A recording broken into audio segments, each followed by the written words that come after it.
प्रतिवर्ष एक state level का टूर्नामेंट बनारस में आयोजित होता है और यूपी के कई ज़िलों में उसको हम लोग इधर से उधर करते रहते हैं।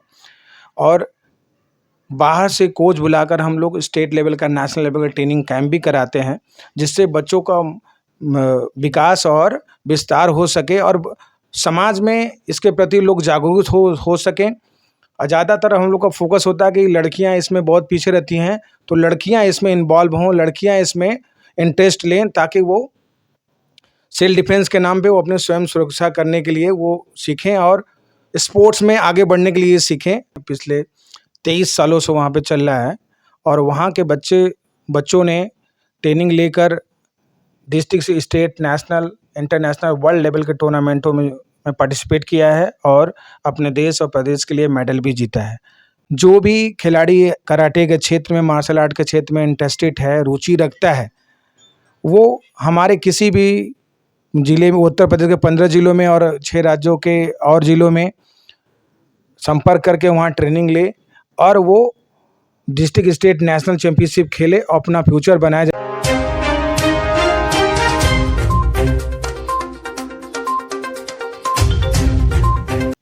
मुश्किलों से भाग जाना आसान होता है, हर पहलू ज़िंदगी का इम्तिहान होता है। डरने वालों को मिलता नहीं कुछ ज़िंदगी में, लड़ने वालों के कदम में पूरा जहान होता है। जी हाँ दोस्तों, ये कहावत इसलिए कह रहे हैं आपको क्योंकि हमारे साथ जो शख्स हैं आशीष भारद्वाज जी, आज ये ऐसे मुकाम पर हैं और ऐसी ट्रेनिंग लोगों को देते हैं जो आज के दौर में ज़रूरी है। जैसे हम गांव देहात में रहते हैं तो आत्मरक्षा भी ज़रूरी है, क्योंकि जिसके पास ताकत नहीं रहती है उसे हर कोई सताता है, जिसके पास पावर रहता है उससे लोग डरते हैं। तो हमारे साथ आशीष भारद्वाज जी है जो एक ट्रेनर हैं, ताइक्वांडो बोल लीजिए, सर के अलग अलग नाम हैं, हमें कराटे के तो उतने नॉलेज नहीं है, लेकिन आज देखते हैं, आपको दिखा देते हैं कि आज कितने मेडल्स इन्हें मिले हैं, कितने पुरस्कार मिले हैं। पूरा घर पुरस्कार से सजा हुआ है और इस समय हम वाराणसी के सारनाथ में हैं, इनके आवास पे आए हैं और जानेंगे इनके बारे में। ये ट्रेनिंग लोगों को देते हैं, बच्चों को देते हैं, कई जिलों में प्रशिक्षण देते हैं। सर, हमारे YouTube चैनल में आपका स्वागत है। सबसे पहले आपका परिचय हमारे दर्शकों के लिए। मैं आशीष भारद्वाज, अध्यक्ष, मुख्य प्रशिक्षक the sports Shotokan karate federation India का हूँ जी।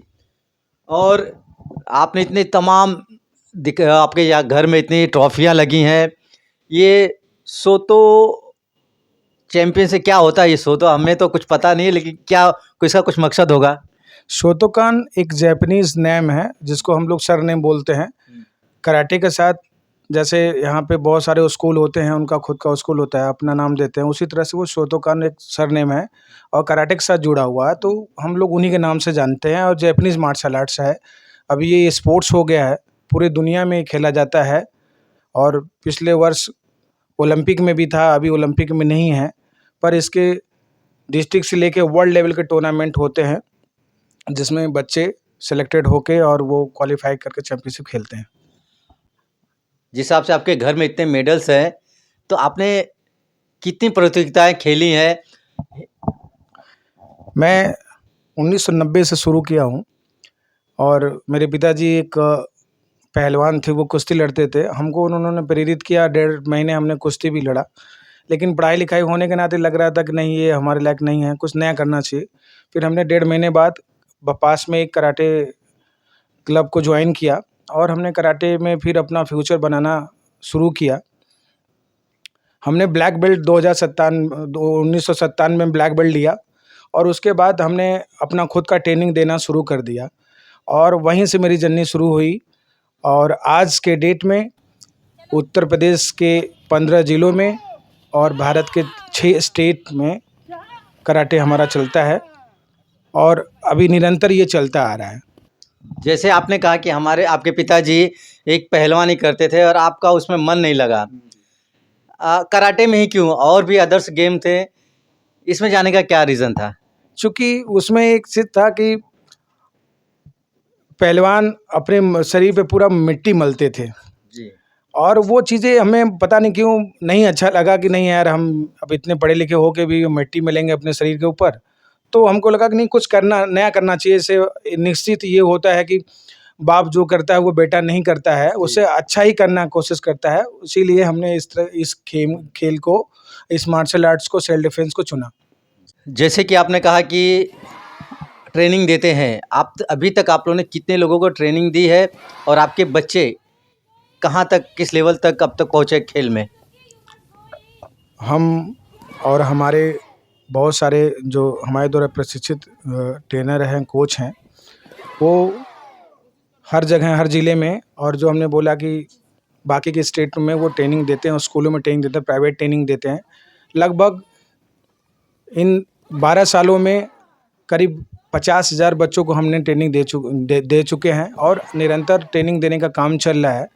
और समाज में इसको, मार्शल आर्ट को और आगे बढ़ाने के लिए हर वर्ग के लोगों को, चाहे वो स्कूल हो, प्राइवेट हो, सरकारी स्कूल हो, हर जगह पे हम लोग ट्रेनिंग शुरू करवाते हैं। वहाँ के प्रिंसिपल, मैनेजर से मिलकर उनसे बात करके 2 दिन 10 दिन का हम लोग सेमिनार टाइप का लगाते हैं वहाँ पे, और ट्रेनिंग चलता रहता है। ये जो ट्रेनिंग होती है काफ़ी हार्ड होती रहेगी, लगने का भी चांसेस रहता है। और आप यहाँ के मतलब उत्तर प्रदेश में आप कि कितने जगह आपकी ट्रेनिंग चलती है? उत्तर प्रदेश में 15 ज़िलों में हमारी ट्रेनिंग चलती है। और हमने सीखा था ट्रेडिशनल कराटे, जो एक दूसरे को मानना पसंद करते हैं। लेकिन अभी मैं जो ट्रेनिंग दे रहा हूँ वो ट्रेनिंग है sports karate. Sports karate means बच्चों को इतना सॉफ्ट गेम बना दिया गया है कि बच्चों को पूरी फाइट हो जाएगी, वो 2 3 4 राउंड लड़ते हैं, फिर भी उनको ब्लड तक नहीं आता, इसलिए इसको स्पोर्ट्स कराटे कहते हैं। इसीलिए हर वर्ग के बच्चे इस ट्रेनिंग को कर पाते हैं और जिले से लेके ऊपर तक के चैंपियनशिप में पार्टिसिपेट कर पाते हैं और मेडल भी जीतते हैं। जैसे कि आपने कहा कि आप हर जगह ट्रेनिंग देते हैं, आपके द्वारा दिलवाया जाता है, क्या प्रतियोगिताओं का भी आयोजन आप लोग करते हैं? हाँ, पिछले 2007 से प्रतिवर्ष एक स्टेट लेवल का टूर्नामेंट बनारस में आयोजित होता है और यूपी के कई ज़िलों में उसको हम लोग इधर से उधर करते रहते हैं। और बाहर से कोच बुलाकर हम लोग स्टेट लेवल का, नेशनल लेवल का ट्रेनिंग कैंप भी कराते हैं, जिससे बच्चों का विकास और विस्तार हो सके और समाज में इसके प्रति लोग जागरूक हो सकें। और ज़्यादातर हम लोग का फोकस होता है कि लड़कियां इसमें बहुत पीछे रहती हैं, तो लड़कियां इसमें इन्वॉल्व हों, लड़कियां इसमें इंटरेस्ट लें, ताकि वो सेल्फ डिफेंस के नाम पे वो अपने स्वयं सुरक्षा करने के लिए वो सीखें और स्पोर्ट्स में आगे बढ़ने के लिए सीखें। मैं आपको एक बात बताना चाहूँगा कि ये जो चैम्पियनशिप बच्चे खेलते हैं, अभी हमारे एकेडमी से हमारे द्वारा ट्रेंड किए हुए बच्चे आईटीबीपी में, मिलिट्री में और कई फोर्सेस में जॉब कर रहे हैं। और अब कमिंग जो बच्चे हैं वो तैयार हो रहे हैं, और आने वाले में जो भी ऑफिशियल चैंपियनशिप होगा उसमें मेडल अगर वो जीतते हैं तो निश्चित उनको सरकारी नौकरी मिलना या सरकारी नौकरी करना चाहेंगे वो। जैसे कि आपने महिलाओं के बारे में बात किया, सेल्फ डिफेंस की बात की, समाज के महिलाएं बहुत कम बाहर निकलती हैं और आत्मरक्षा, जैसे गांव में हम हैं तो आत्मरक्षा ज़रूरी है, तो उनके लिए क्या स्पेशल कुछ ऐसा है कि जिससे आकर्षित हो सेल्फ आपकी ये सब कराटे चैंपियनशिप सीखने के लिए?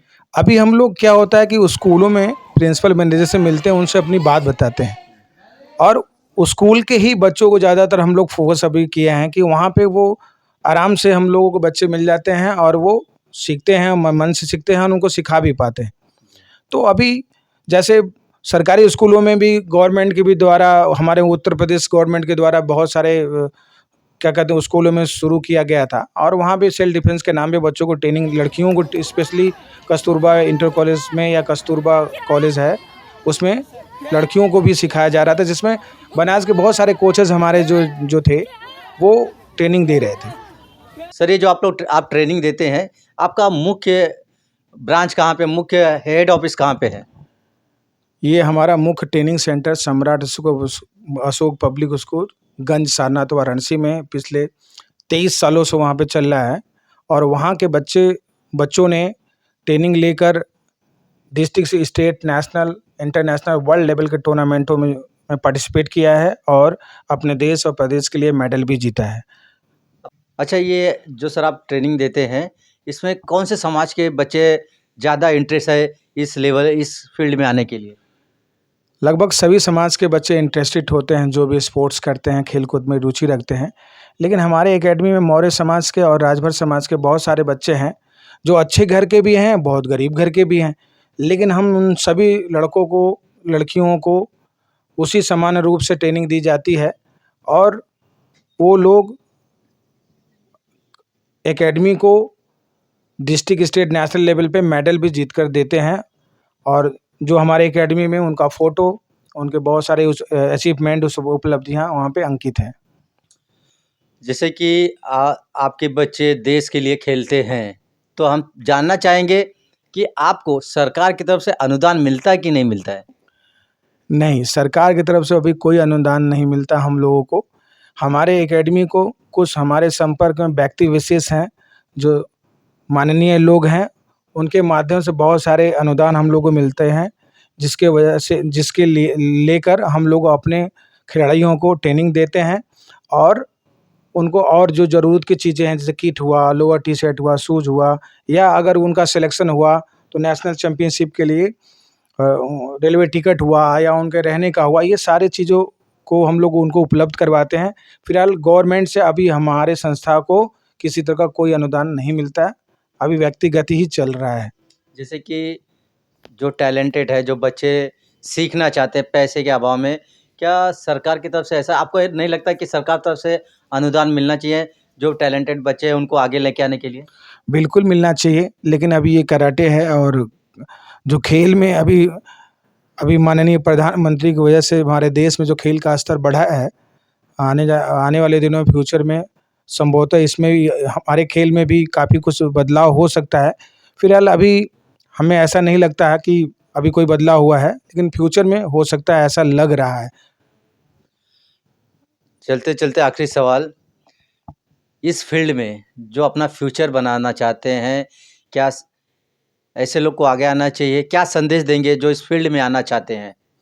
हमारे संस्था और व्यक्तिगत मेरी ओर से संदेश हैं, जो भी खिलाड़ी कराटे के क्षेत्र में, मार्शल आर्ट के क्षेत्र में इंटरेस्टेड है, रुचि रखता है, वो हमारे किसी भी ज़िले में, उत्तर प्रदेश के 15 ज़िलों में और 6 राज्यों के और ज़िलों में संपर्क करके वहाँ ट्रेनिंग ले और वो डिस्ट्रिक्ट, स्टेट, नेशनल चैंपियनशिप खेले और अपना फ्यूचर बनाए। जैसा कि हमने पहले भी बोला था आपको कि बहुत सारे बच्चे जो है पदक जीत कर और वो आज के डेट में गवर्नमेंट के जॉब कर रहे हैं, कुछ टीचर हैं, कुछ फोर्सेस में हैं, तो इसमें अपना फ्यूचर वो बनाया जा सकता है 18 साल के बाद। जानना चाहेंगे कि जो दर्शक हमारे देख रहे हैं, जैसे खास करके लड़कियां सेल्फ डिफेंस के लिए ये ट्रेनिंग ले सकती हैं या हो सके अपना फ्यूचर बनाना चाहती हैं, तो आपकी तरफ से क्या सहयोग रहेगा? मेरी तरफ से ये है कि मैं सभी बच्चों को जो भी कराटे के मार्शल आर्ट क्षेत्र में इंटरेस्टेड हैं, उनको हम अपने किसी भी सेंटर पे आमंत्रित करते हैं और उनको वहाँ पे उस तरह का ट्रेनिंग दिया जाएगा, तैयार किया जाएगा कि वो डिस्ट्रिक्ट, स्टेट, नेशनल लेवल के टूर्नामेंट में वो खेल सकें और जैसे ही वो 18 प्लस 18 साल के ऊपर की हो जाती हैं, तो अगर वो मेडल ऑफिशियल चैंपियनशिप में मेडल अगर जीतती हैं, तो फिर निश्चित है उनका जॉब लगना और वो जिस क्षेत्र में जाना चाहती हैं, उस क्षेत्र में अपने जॉब को चुन सकती हैं और अपना फ्यूचर बना सकती हैं। कहने का मतलब आप कह रहे हैं कि एक तो आप सेल्फ डिफेंस भी आप सेल्फ डिफेंस भी बन सकते हैं और आपके साथ आप एक फ्यूचर भी बना सकते हैं इस क्षेत्र में। बिल्कुल, बिल्कुल। और मैं इस बात का गवाह हूँ कि बहुत सारे बच्चे हैं जो नेशनल लेवल पे मेडल जीतकर फोर्सेस में वो काम कर रहे हैं, कार्यरत हैं। जब मिलते हैं तो बड़ी खुशी की बात होती है और हम एक नेशनल रेफरी होने के नाते हम लोगों को पता है कि कौन बच्चा हमारे एकेडमी में ट्रेनिंग कर रहा है, तो वो बहुत तेज़ी से आगे बढ़ेगा। हम लोग उसको पुश करते हैं और पूरा संभव प्रयास रहता है कि उनको हम पूरा सपोर्ट करें, सहयोग दें, वो आगे बढ़ सके। कुछ तो ऐसे होते हैं कि जिनके माँ-बाप इंटरेस्टेड नहीं होते, लेकिन बच्चे का इंटरेस्ट देख के हम लोग उनको आगे बढ़ाते हैं और भगवान की दया से वो आगे बढ़ते भी हैं और अपने मेहनत के दम पे वो ऊँचाई को भी हासिल करते हैं, जो सपना देखते हैं। जी, बहुत-बहुत धन्यवाद। तो ये थे आशीष भारद्वाज जी, जो सारनाथ वाराणसी में बच्चों को ट्रेनिंग देते हैं मार्शल आर्ट्स की, कराटे की। अगर आप इंटरेस्टेड हैं तो ज़रूर सर से कांटेक्ट करिए। कांटेक्ट नंबर आशीष भारद्वाज जी का डिस्प्ले में दिया हुआ, आप उनसे कांटेक्ट करें और जो भी प्रोसीजर है उनसे कांटेक्ट करके आप इंटरेस्टेड हैं तो ज्वाइन कर सकते हैं। ये हमारा छोटा सा वीडियो आपको कैसा लगा ज़रूर कमेंट बॉक्स में बताएं। अगर चैनल पे नए हैं तो चैनल को सब्सक्राइब करना ना भूलिए। जय हिंद, जय भारत, जय महाराजा सुहेलदेव राजपूत जी।